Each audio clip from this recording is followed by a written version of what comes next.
안녕하세요. 동화작가 최기은입니다. 따스한 햇살이 세상 만물을 일깨우는 새봄을 맞이하여 사람들은 모두 분주해지고 아름다운 꽃들은 여기저기에서 우리를 반겨주며 인사를 하네요. 이제 그 답답했던 마스크를 벗고 우리도 친구들과 길거리를 활보하는 날이 다가오고 있으니 얼마나 기쁜가요. 오늘은 여러분에게 가사동화 한 편을 소개하고자 합니다. 가사동화란 말 처음 들어보는 친구도 많지요? 흔히 동화는 산문으로만 쓰는 것으로 알려져 있지만 운문동화가 외국에서는 오래전부터 성행했답니다.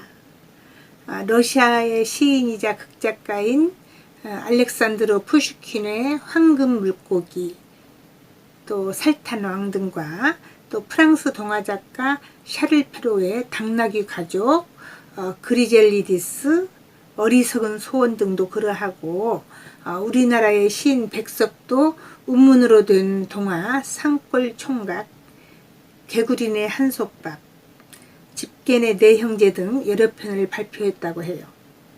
원래 가사는 시조가 형태를 갖추어갈 무렵 만들어져서 조선시대에 본격적으로 창작되어 주로 사대부 사유에서 널리 창작되었다고 합니다. 사음약, 사보격 그 형식으로 시가와 산문의 중간적 형태를 보였으며 조선 전기 가사로는 벼슬에서 물러나 유배지에서 임금님의 그 만수무강과 나라를 걱정하는 내용 등을 담은 것, 그리고 아름다운 자연에서 살아가는 생활을 묘사한 것이 많다고들 해요. 특히 정철이 쓴 관동별곡, 삼이인곡, 송미인곡 등 우리말의 묘미를 잘 살려내는 우수 작품들이 또 많이 있으며 그 조선 후기에 쓰인 헌안설원의 규원가 등도 가사문학에 속한다고 합니다. 그러므로 가사동화가 우리들에게 조금은 낯설지만 우리 민족의 독창적인 문화유산으로 널리 발전시켜야 할 충분한 가치가 있다고 생각해요. 이 동화는 혼자 읽는 것보다 가족이나 친구들이 빙 둘러 앉아서 가사의 운율에 맞추어 한 문단씩 이어가기로 읽으면 더 재미있을 거예요. 앞으로 우리 어린이들이 가사동화를 접하면서 동화 속 주인공들처럼 씩씩하고 활기찬 모습으로 저마다 가지고 있는 푸른 꿈들을 마음껏 펼쳐나가기를 바랍니다. 여러분 사랑해요. 감사합니다. 가사동화 꽃을 가꾸는 할머니 최기은희. 맑은 개울물이 사시사철 흐르는 산골 마을에 꽃을 무척 좋아하는 할머니가 어린 손녀와 함께 살고 있는 집안에는 한겨울만 제외하고 온통 아름다운 꽃들로 가득 찼어요. 아이 이름은 따로 있지만 할머니랑 동네 사람들은 모두 그 아이를 꽃님이라 부르니 꽃처럼 환하게 웃는 귀엽고 깜찍한 그 꼬마에게 퍽 잘 어울리는 별명 같아요. 꽃님은 오늘 또 콧노래를 흥얼대며 송아지랑 염소들이 풀을 뜯고 있는 언덕길을 따라 작은 바구니를 옆에 끼고 할머니의 심부름을 가고 있어요. 잘 익은 벼이삭들이 황금물결 치는 논뚝길을 지나서 꽃님이 막 채소밭에 들어서려던 때에 웬 낯선 아저씨가 갑자기 앞을 가로막으며 꽃님의 팔을 붙잡는 거예요. 그 아저씨는 키가 크고 갸름한 얼굴에 검은 안경을 썼는데 꽃님의 앞에 무릎을 꿇고 앉더니만 두 팔을 크게 벌려 꽃님을 꼭 껴안으려 하니 아이 얼굴이 새파랗게 질렸어요. 아저씨는 누구세요? 저리 비켜요. 꽃님은 더럭 겁이 나고 무서워서 뒷걸음질 치며 아저씨를 밀어내자 아저씨는 바보 같은 표정을 지으며 다시 가까이 다가와서 꽃님의 손을 잡으려 했어요. 싫어요. 아저씨는 나쁜 사람이죠? 꽃님은 아저씨의 행동을 살피며 저만큼 달아나서 얼른 바구니에 오이와 가지를 몇 개 따가지고 채소밭을 빠져나오는데 아저씨는 멍청히 서 있었어요.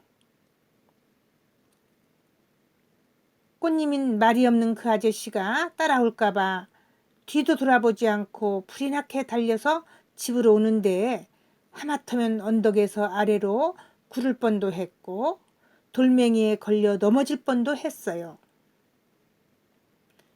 대문 앞에 도착하자마자 할머니, 할머니!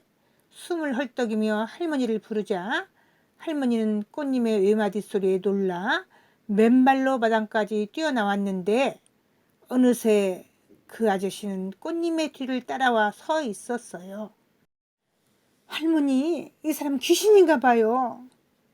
꽃님은 재빨리 부엌으로 들어가고 할머니는 아저씨를 가로막고 서서 누구냐고 호통을 치더니만 이번엔 더욱 놀라운 일이 아저씨를 안방으로 들어오라 했어요.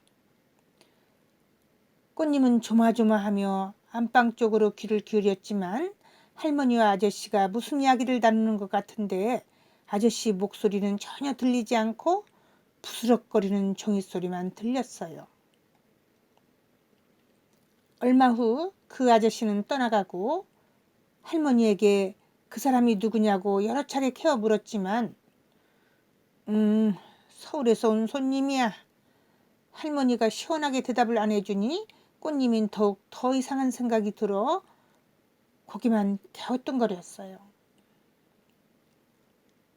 해질 무렵 하루에 2번씩 다니는 버스가 산골마을에 도착하자 아까부터 마중 나와 있던 꽃님은 두 손을 높이 들고 반가워하며 차에서 내린 삼촌에게 매달리고 고모들에게도 예쁘게 인사를 했어요. 내일이 할머니 생신이라서 서울에서 부산에서 전주에서 고모들이랑 삼촌이 오셨으니 오순도순 둘러앉아 웃음꽃이 만발한데 할머니는 또 꽃님을 시켜 이웃 동네 심부름을 잠깐 다녀오래요. 집에 돌아온 꽃님이 마루 끝에 앉아서 도란도란 안방에서 하는 이야기를 무심코 들었는데 글쎄 꽃님의 아버지가 나타났다고요? 큰 고모의 말에 꽃님의 두 눈이 휘둥그레졌어요. 더욱이 말까지 못하는 사람이었어. 종이에 연필로 간단하게 써주더거나 꽃님을 낳은 해 생활이 어려워 외국으로 돈을 벌려고 떠났는데 1년 후 부인으로부터 소식도 끊어지고 귀국해서 계속 찾아다니다가 이제야 겨우 성심과원에 들려서 이곳을 알아냈다는 거지 뭐니. 할머니는 떨리는 목소리로 말했고 그래서 어떻게 하기로 했어요? 작은 고모가 묻자 난 보낼 수 없다고 했지만 어쩌다가 말도 못하게 된 사람이 오로지 딸 하나만 찾고 다녔는데 내가 양보해야지. 꽃님은 앞이 캄캄해지고 도저히 믿을 수가 없어서 금방이라도 안방으로 뛰어들어가 그럴 리가 없어요 할머니. 난 안 가요. 큰소리 치고 싶었지만 울음을 꾹 참고 마루에 엎드려 끝까지 들어보기로 했어요. 큰고모가 조용히 말을 하는데 엄마, 나는 길에 내버려진 아이였고 철이는 고아원에서 순이는 해외로 입양시킬 아이를 그냥 맡아서 길렀다고 하셨죠? 꽃님은 꿈을 꾸는 것만 같았어요. 엄마, 꽃님이도 착한 아이니까 이 다음에 잘 자라서 엄마를 친할머니처럼 찾아다닐 거예요. 염려 마세요. 작은 고모도 삼촌도 같은 의견이었고 그래, 그 사람 다시 오면 그땐 보내야겠지. 할머니도 결심한 듯 힘차게 말했어요. 그렇지만 할머니의 긴 한숨소리는 마루 끝에 엎드려 소리 안 나게 울고 있는 꽃님의 가슴 속으로 파고들었고, 할머니, 할머니. 드디어 꽃님은 큰 소리로 울어버렸어요.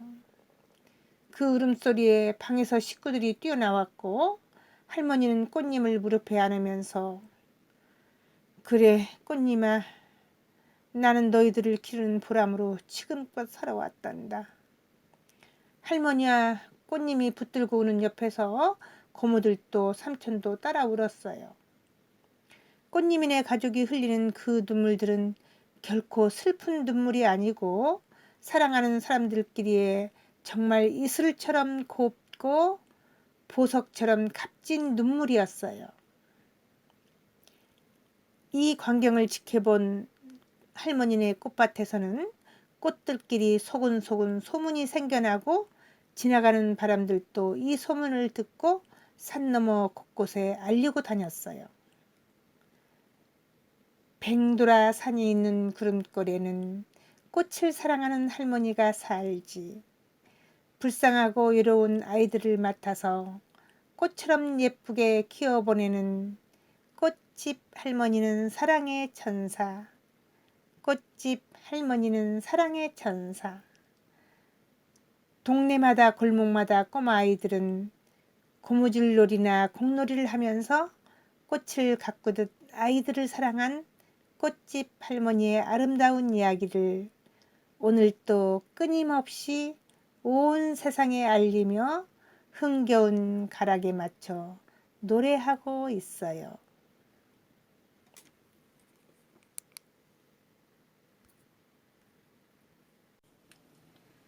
여러분, 가사 동화 재미있게 들었나요? 오늘은 재미있는 동화 한 편을 가사의 운율에 맞추어 노래 부르듯 읽을 수 있는 작품으로 바꾸어서 소개했습니다. 새로운 문학 장르인 가사 동화가 우리의 독창적인 문화유산으로 널리 발전되기를 바라면서 여러분도 기회가 있으면 노래처럼 명랑하게 부를 수 있는 가사 동화를 한 편씩 창작해 보시기 바랍니다. 감사합니다. 오늘 우리가 부를 동요는 한국동요음악협회에서 주최한 제2 개나리 동요대상 가사 부분에서 수상을 한 최균희 작사, 장동수 작곡의 가로수길을 함께 따라 부르기로 해요. 여러분, 최균희 TV에서 또 만나요. 안녕.